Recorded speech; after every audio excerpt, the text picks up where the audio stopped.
What's it eating breakfast club? I don't know. Breakfast, English breakfast.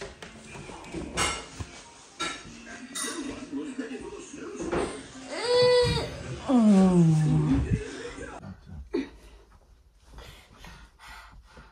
Is that her water?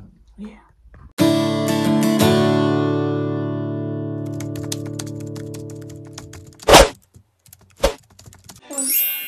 Morning. Isa mga kachika. Ganyan yung mata. So Abby put the fish in her room. She could called it for just. You want me to feed you now?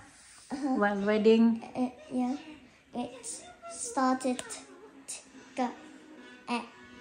She doing little stick into hers. What's it eating breakfast club? I don't know. Breakfast, English breakfast. Huh? English breakfast. Yeah. Mm-hmm. Okay, limito to naman. Naglalakad pala kami mga kachika kasi hatid ko siya sa school and then papasok ako sa work. Pero malilate ako nito papunta sa work mag-start kasi nga mag-bus ako. Dapat mag-start ako ng 9:30. So I don't think na kakaabot ako nito ng 9:30 depende sa bus. Kung anong oras. Ano ba? Dadaan doon. Di kasi namin ilalabas si Alisa kasi nga masama pa yung pakiramdam niya mga kachika. Umiiyak nga yun na gusto niya na ayaw niya na pumasok ako sa work. Sasama daw siya sa akin. Buti na lang gising na din si Mr. nandun nagbantay sa kanya. So binigyan ko na lang siya ng iPad. Buti na lang din huminto naman siya sa pag-iyak. Manood na lang daw siya ng iPad.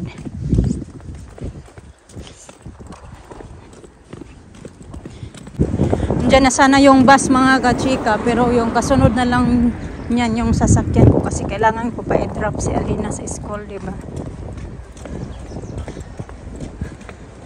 Mga 30 minutes pa din yung kasunod niyan.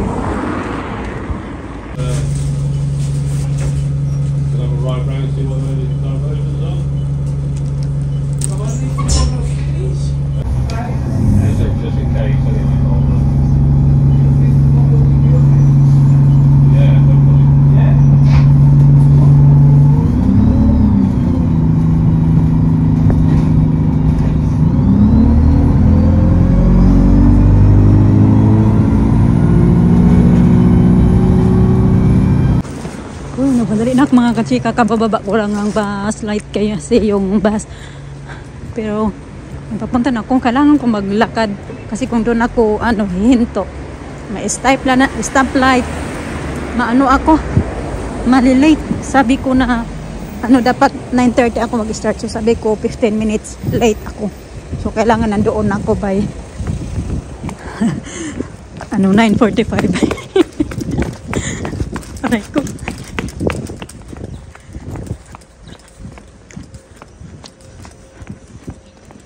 Doon na.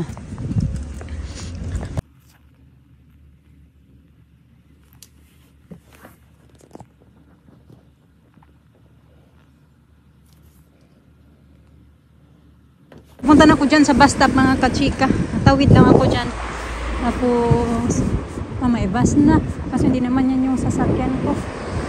Number 31.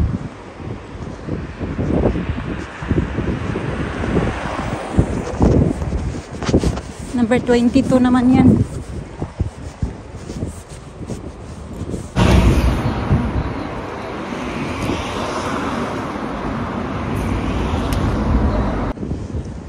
Sobrang lamig mga kachika na nakalimutan ko magdala ng gloves.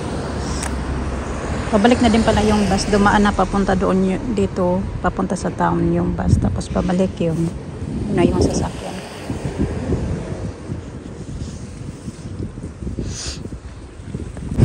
Uy, wala pa talaga yung bus mga kachika. Nilalamig na talaga ako dito. Kahit alam ko doble-doble nyo yung suot ko. Damit, tapos meron akong fleece. At meron akong coat. 3 doble na yung damit ko pero nafe-feel ko pa din yung lamig talaga today. Malakas din kasi yung hangin. Tapos naka-ano na ako, naka winter hat pa ako. Wala lang akong ito.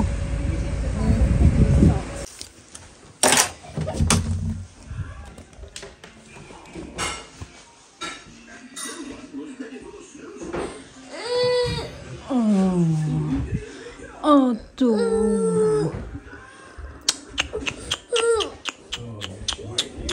Dito pa siya mga kachika. Wala pa daw itong kain. Oh. Yung fruits na hinanda ng daddy nila, hindi man lang ginalaw. Yung fruits na ininit ko kayo ng umaga, gustong-gusto niya yan. Yun na crispy, hindi din kinalaw. Ayaw be. May iyak siya kasi. Oh! Tapos, may yogurt drink siya. Yung binigay ko kanina, nandito pa din. Nakakalahati naman siya. At yung kinain niya din yung buong saging. Maino yata yan siya. Ano pa, wala siyang gana mga kachika. May luwas pa. Pero kumain yan siya kagabi. Kaunti. Tapos kahapon ng tanghali, kumain din. Kaya nung umaga, hindi man kumain. Tapos ngayon, anong oras na? Mag 2:00 na mga kachika. 1:30 na yata. Yabi, nagtatanggal niya yung yan. Ano yung lips niya. Ayaw, be. It's gonna be painful. Papakainin ko muna to kay gumawa daw si Mr. ng soup. Alisa ba? Hindi kasi siya kumakain talaga pag maayos. Pag yung daddy niya nandito sa bahay, okay lang pag ako. Kaya na sana, ayaw na nga sana niya ako ni Mr. pa. Papasukin sa trabaho. Basta niya, huwag ka na lang pumasok. Niisip ko din, hindi na ako papasok. Tapos, wala na naman ako ng trabaho nito. Problema na naman. Marami nang niluto dito si Mr. Ito yung niluto niya na soup sa... Ayan, ito na yung soup. Bibigay ko kay Alisa. Very good soup there. Looks good. Luto din pala siya dyan. Very good your soup. What? Looks very good. Very good soup. And there. Rats and everything. Oh. Huh? And it's wet as well. Yeah. Yeah. Inano, pininto ko kami sa mga katiya kasi kayo na habang nag-antay ako ng bus ba na papunta sa work. May tinawagan ko yung number na nag-miss call sa akin kahapon. Tapos yung nag-miss call pala ay yung bahay pa na pinuntahan namin mga kachika. Tumawag pala siya kaya pinaalam niya sa amin na yun pala yung bahay daw na yun. Pag nirentahan namin siya, hindi daw siya kasali yung garage. So sabi din kasi ni Mr. noon na kukunin namin pag malinis nila yung garage na yun. Tapos yun pala, in-stock nila yung mga dun lahat-lahat ng mga basura naka-stock doon sa ilalim yung pala kay pag mag-rent ka sa bahay na iyon, hindi pala ipasali yung garage. Parang ginawa nila yung stock room ba. Tapos yung mga nandoon pa, mga basa na mga kachika. Lahat-lahat ba ng mga gamit-gamit nga sa kusina, yung sabi ko sa inyo, yung sa vlog namin kahapon, yung mga laman-laman doon, yun pala ayaw nila isali, siguro wala sila ibang lalagyan ba. Ganon. Kaya hindi tayo matutuloy sa bahay na iyon. Hanap na lang ulit tayo.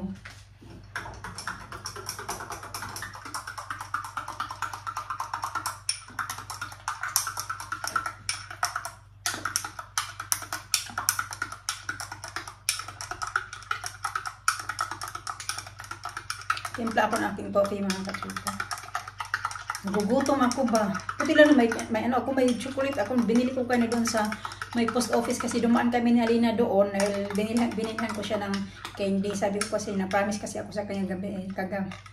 Kagabi ba yun? Na maglakad tayo tomorrow. Dadaan tayo sa small shop. Bibilhan kita ng something small. Dumaan kami doon. Bumili ako ng bubble gum at saka yung yung Bounty. Naubos ko talaga yung Bounty. Ay, nagugutom ako doon kakantay ng bus.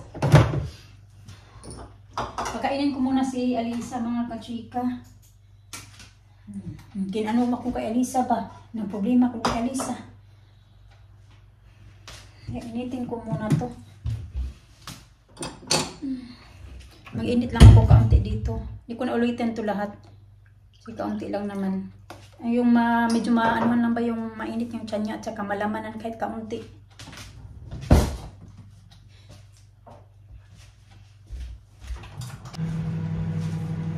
Pag yan talaga siya may masakit na. Hindi ano ko, masyadong yung ano namin dyan bang kachika ba compare kay Alina kasi alam nyo na may ano natin kasi yan siya yung na-hospital siya, di ba? Lalo na pag inuubos siya mga kachika.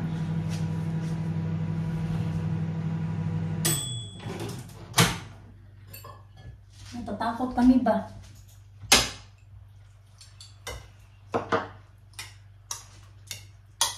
No. Chicken soup.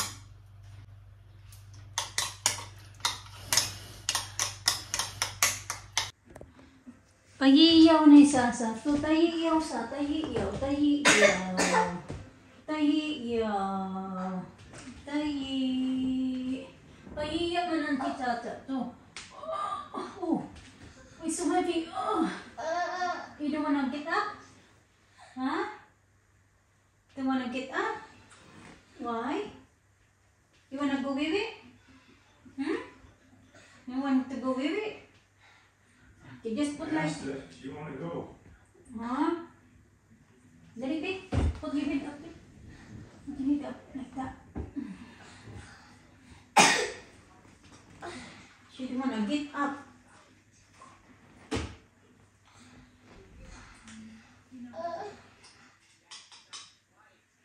Because it's not... You wanna sit in my lap? No? You wanna sit in my lap? Yeah. Yeah?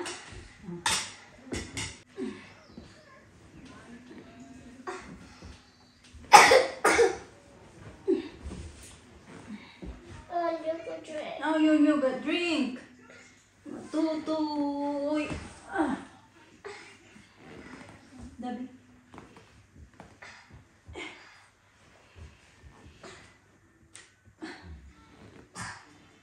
Pumag. Ipugok. Ido to.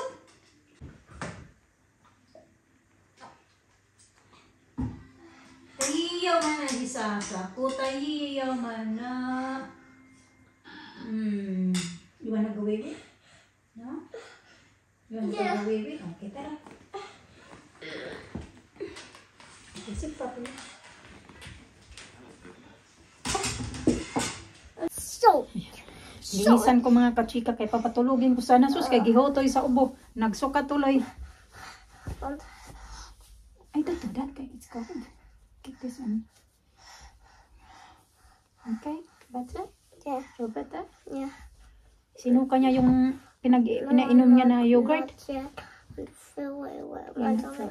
Your tummy still hurt? Masakit daw yung tiyan niya. Kaya siguro sumakit yung tiyan niya. Sinuka niya yung nakaano ng tiyan niya. Nilagyan ko ng Vicks. Lamig-lamig din ang kamay ko. Oy. Okay, tara. Lie down.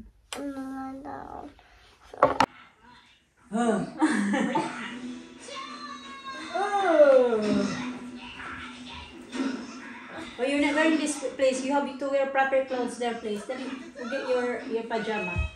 Why? Pajama, because it's not gonna work like that. You're gonna get sick as well. And Alisa sick. You're gonna get sick over there. Mama will be happy. Okay, come on. Wow.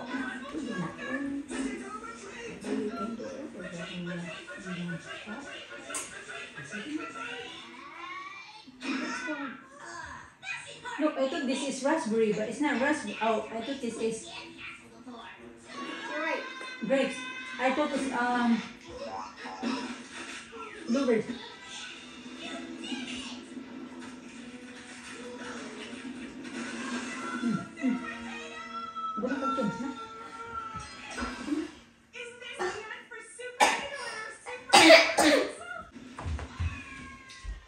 Okay.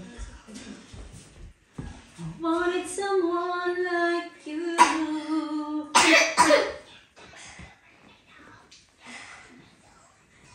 And that I could hold on to you. Tomorrow you're gonna have to school the night.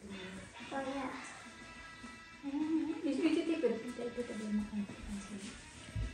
Oh here. Here. Touch.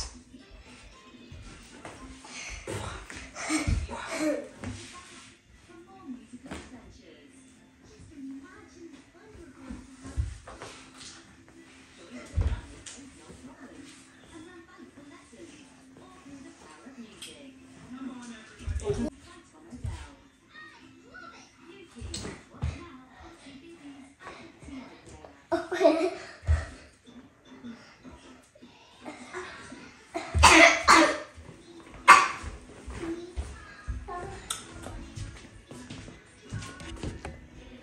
much. Thank you. Thank you. Bye-bye. Thank you. Send an ambulance. You've got no choice. Give your iPad. Give your iPad.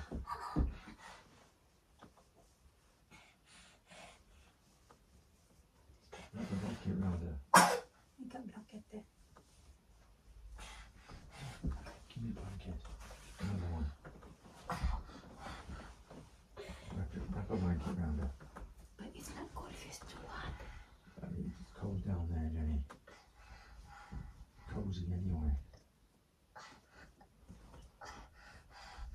The doctor's coming to come see you, Elisa. Come to see your doctor. Is that her water? Tumawag si Mr. sa 111? 111 mga kachika. Kaya binaba ko siya. Okay, give your iPad. Yeah, alright.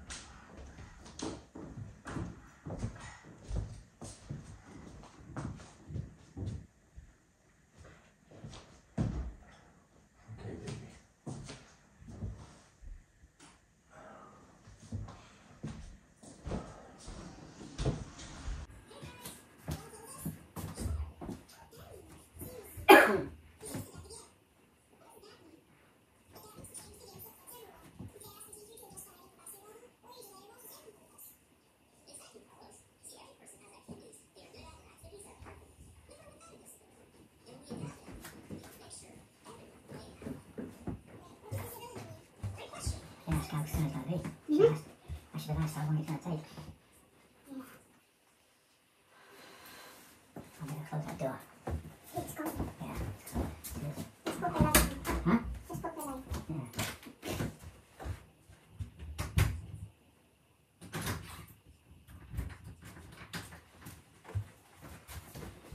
Oh, you key the door.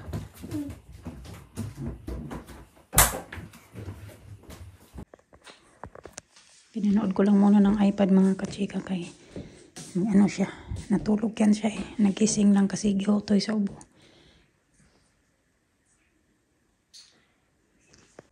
Yan, nakaon na din yung light mga kachika. Nakaon ko din yung, binuksan ko na din yung blinds para makikita namin kung parating na sila. Nakalimutan din ni Mr. tanungin kung anong ngayon ba darating or ilang minutes kami mag-aantay. Puti-puti pala yung mukha ko. Naglagay ako ng sodo cream mga kachika ba yung mga spots ko. Nilagyan ko ng sodo cream. Yun nga, narinig kasi ni Mr. na matigas talaga yung upo niya mga kachika. Sobrang tigas. Kaya tumawag si Mr. sa 111. Natawag kasi dito yung pag hindi talaga siya super emergency, tatawag ka muna tapos sila nila yung mag-decide. Pero hindi naman kailangan ka muna nga kasi interviewin ka muna nila kung ano yung ng bata, yung sitwasyon ba ng bata pa or ng pasyente, magiging pasyente, kung ano talaga, kung as in super emergency. So yun yung tatawag ka sa 999 tapos may kukuha na ambulance sa'yo, kaya ambulance daw pupunta dito tapos if ever na kailangan siya dalhin sa hospital, then yun sabi ni Mr. na ako na lang yung sasama kasi si Alina mahimbing yung tulog.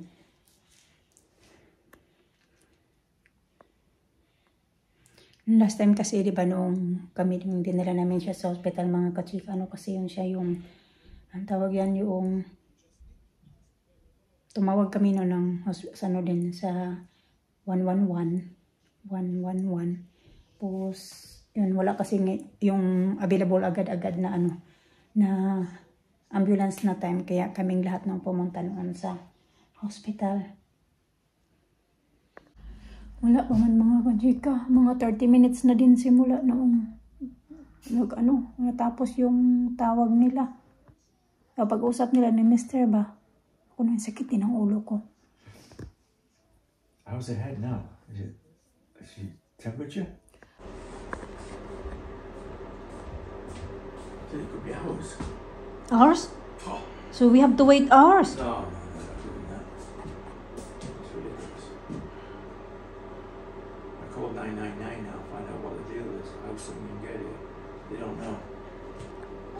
the pressure. The same as last time. Same as last time. You know, when we took her, same thing. No different. When she said you're going to send something, I thought that would be it. She said it could be ours. Oh. So we're going to push it back now.